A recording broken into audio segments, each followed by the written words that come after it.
Sa mga tat kuya, nakakita ako ng post ng isang media. Lagot kayo media ha, ang bait-bait nyo nga ngayon. Mga ano kayo, mag-edit kayo, hoy, magbayad kayo ng photo editor or whatever na magpapolish ng mga pictures ng mag-asawang yan.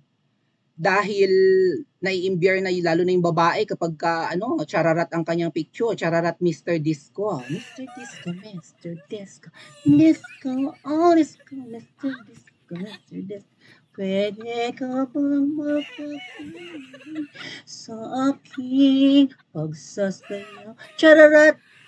Sis Mavs ay chararat, Mr. Disco. Huwag na kumanta, walang pakulay, Maui.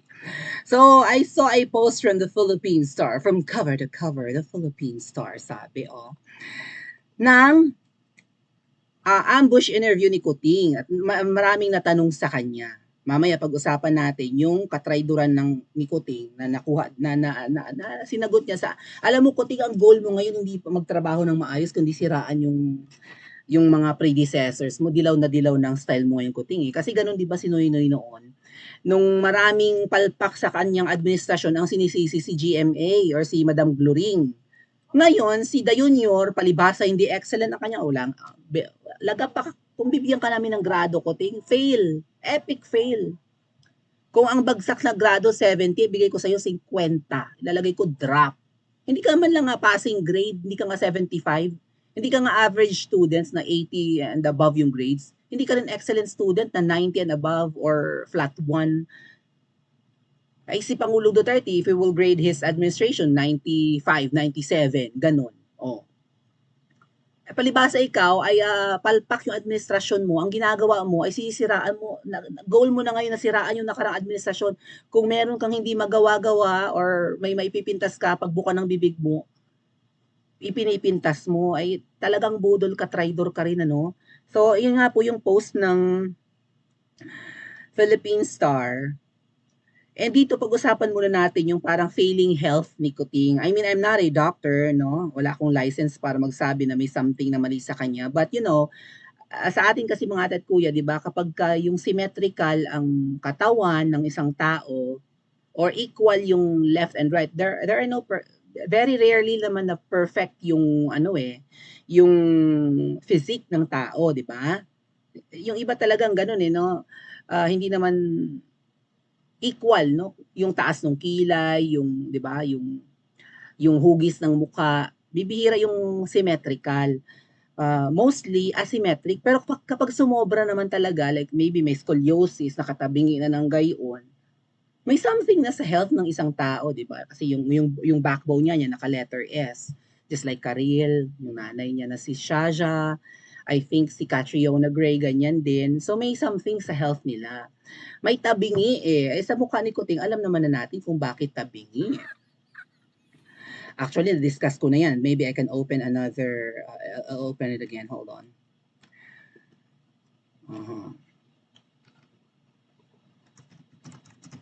Kasi pinaghihinalaan si Kuting na gumagamit ng pulburon, kaya siguro tabingi ang mukha. I mean, okay. Okay, hanap ako na. Okay, got it. Okay. Okay, sige. This one. Bruxism din yun? Okay. Uy, ano yan? Bakit may, ang pangit. Hanap ako ng isa pa. Alright. So, itong post ng, what the heck? Bear with me mga tat kuya. Okay. Post ng Philippine Star. Halatang halata po talaga na tuyot si Kuting. And hindi lang tuyot. Well, tabingi talaga yung peslak niya. Ito yung post.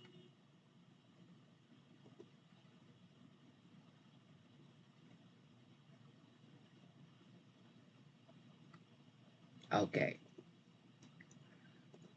So, Philippine Star posted this article. Basahin ko ha. President Kuting answers questions from the members of the media during an ambush interview after the signing of the alliance ng PFP. So, 2 days ago.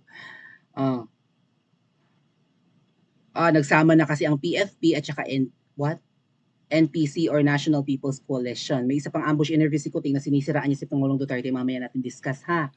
Kaya parang hindi lang katawan ng may problema kay Kuting, pati yata utak, may something eh. So, inobserve ko yung photo, zinom ko, mga ate at kuya, tuyot na maga, right? Maga. Tapos mukhang ang wig ang buhok kasi si Kuting nagkukulay yan ng buhok.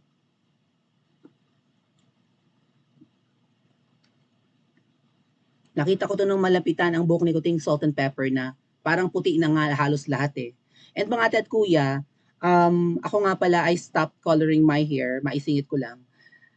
Dahil nakikita ko na may mga gray hair na ako. And kapag ganyan may mga puti na kayo at nagkulay kayo, 3 months after, halos doble na yung dami. Every time na magkukulay kayo, dumudoble yung dami. Kaya ako tumigil sa pagkukulay ng buhok eh. So parang naging pabor din in a way na mahigpit yung school namin when it comes to hairstyle and hair color nung ako'y nag-aaral. Dahil nga kami ay mga teachers, di ba? Mga eduk students. Hindi pwede sa amin yung loud color. Dati kasi mga tatkuya, blonding-blondie ako. Ako ang pinaka-blonde sa mga akla sa amin, sa lugar namin.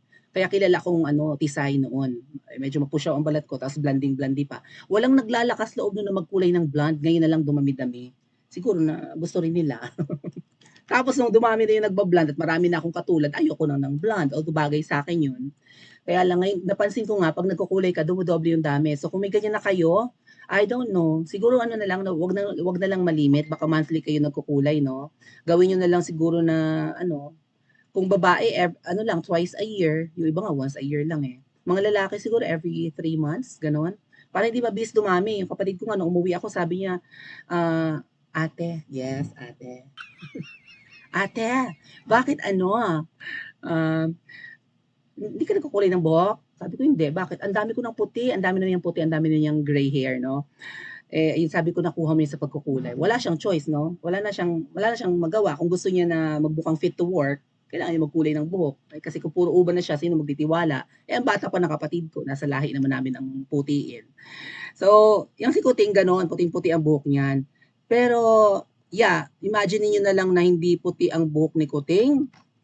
Nag-gray hair na siya, tuyot pa, tapos namamaga pa, tapos tabingi pa. Sumobra ang tabingi.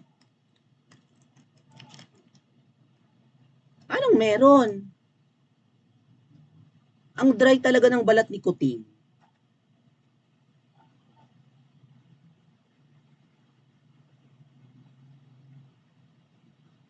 At magaspang ang balat niya. Ito yung picture na walang edit, mga tat kuya, di ba? Kita mo yung texture ng balat. Flawed.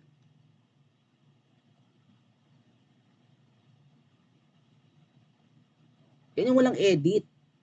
Pati nga yung kanyang kaisa-isang uban na buhok sa mukha, kitang-kita din eh.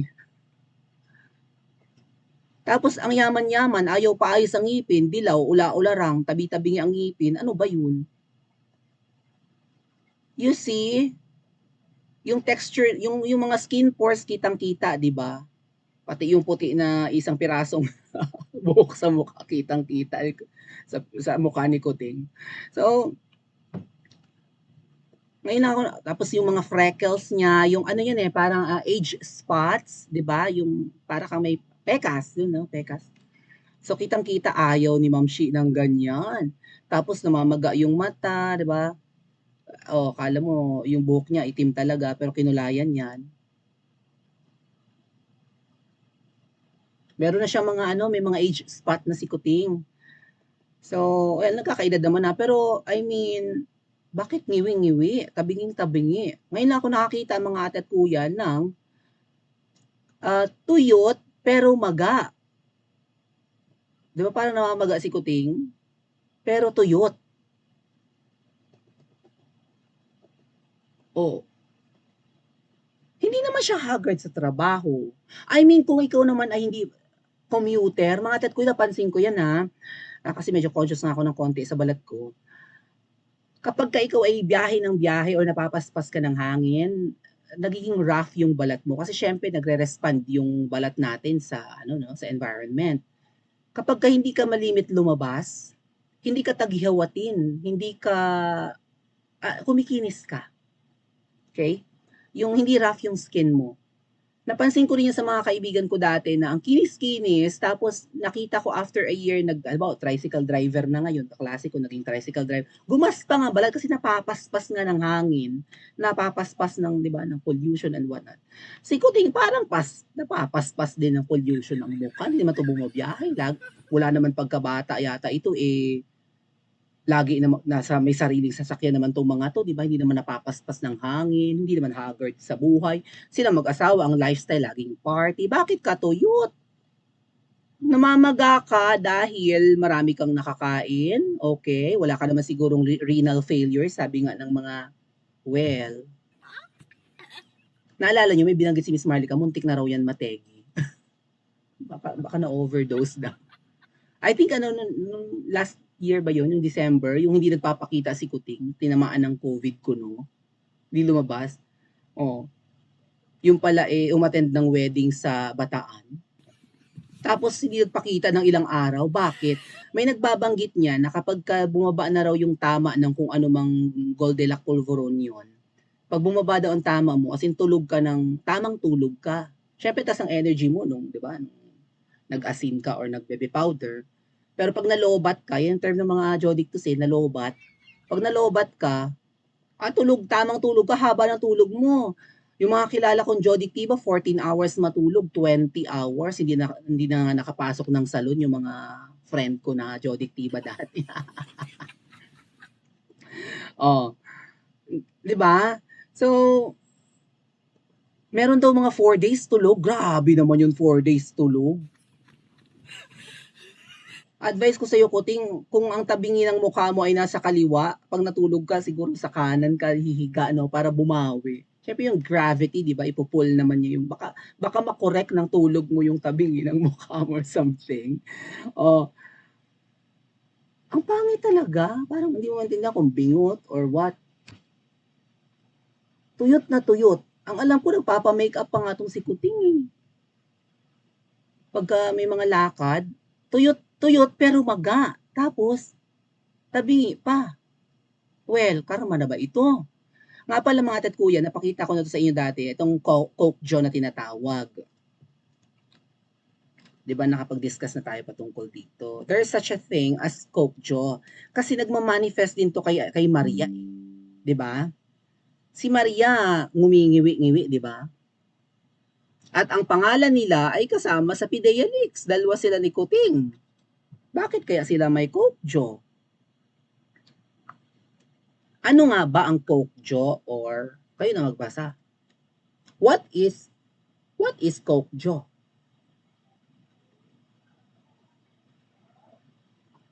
Sabi ng Canyon Santa Monica, so this is a website from California. What is Coke Joe? Coke Jaw, hindi ko na lang babanggitin ng buo, also known as bruxism or clenching of the teeth, gigil ganun, parang gigil, ganun ba? It's a condition that affects people who regularly use lang. Yun daw ang kondisyon na nakaka-apekto sa mga tao na regularly use of bebe powder. It occurs when someone has been using cocaine for an extended period of time and their jaw begins to tighten and clench uncontrollably. It is one of the many dangers and side effects of cocaine use. Regular. Kasi itong issue ng Pidea-Leak, madali naman nila itong mapatigil. Hair follicle test. Inaakusahan ka, Kuting, ng dating Pangulo na ngayon ay tinatraidor mo. Kaya si Kuting siguro mapagiganti, no? Puntahan natin mamaya, discuss natin. Tuwing bubuka ang bibig ni Kuting at may masasabi siya na pwede niyang ikasira kay Pangulong Duterte, sasabihin niya sa mga ambush interview. Just like dito sa sa Philippine Star or nung kanilang PFP alliance. Tuwing may sasabihin siya gano'n, no? Sisiraan niya. Inaakusahan ka ng dating Pangulo ng Pilipinas na ikaw ay nagbebebe powder. Lumabas pa itong Pidea-Leaks document ni Morales na ikaw pala ay under surveillance sana, pinigil lang, panahon ni Ngoy-Ngoy pa lang. That was 2012. Si Maria nagkaroon ng, nireklamo ng katulong nananakit dahil may ginagamit daw na something. Regular use daw yun kaya tumatabingi ng mukha. Hindi lang pala nagkikiskisa ng ngipin, kundi naninigas na ang panga. Look at what happened to Maria. Kitang-kita po, anong pwede nilang ipaliwanag bakit umayos na nga ngayon ang pananalita ni Maria Baka panahon ng pandemic, lalo nga yung sigurong, di ba, na-stress lalo yan si Maria. And si Kuting, di ba, nung panahon ng pandemic, may vlog siya sa kanyang YouTube. Tingnan natin yung YouTube channel ni Kuting ha. Kailan niya in-upload yung video niya ng nagka-COVID siya. Dali, tingnan natin kung anong taon yun. Ay, ano ba yan? Ang hirap. Dali. Allegedly, hindi COVID ang tumama sa kanya noon. Tuyot na tuyot siya.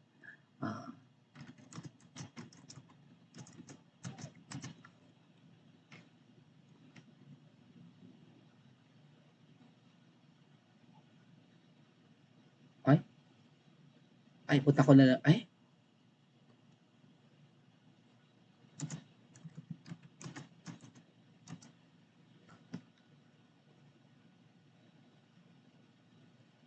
Ay, nako.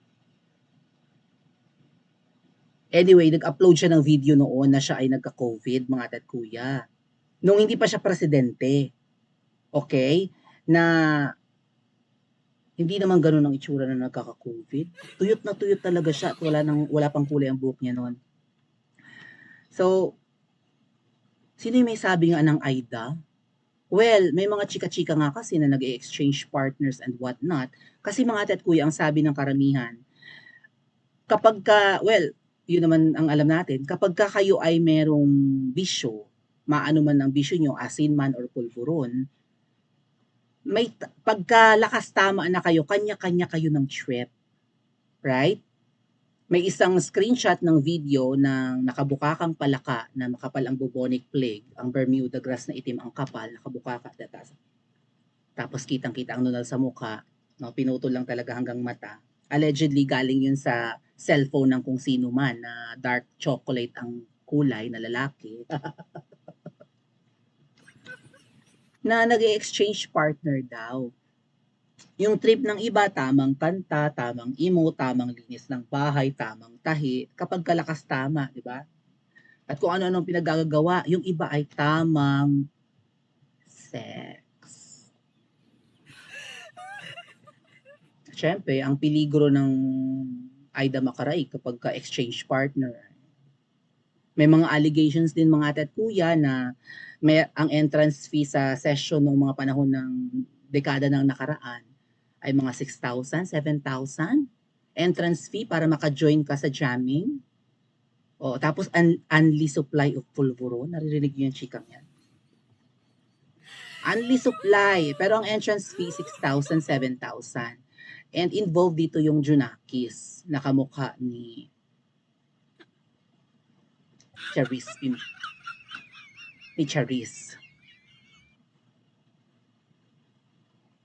Nabudol ba tayo? Paki-comment na sa comment section at mag-like and subscribe din po kayo.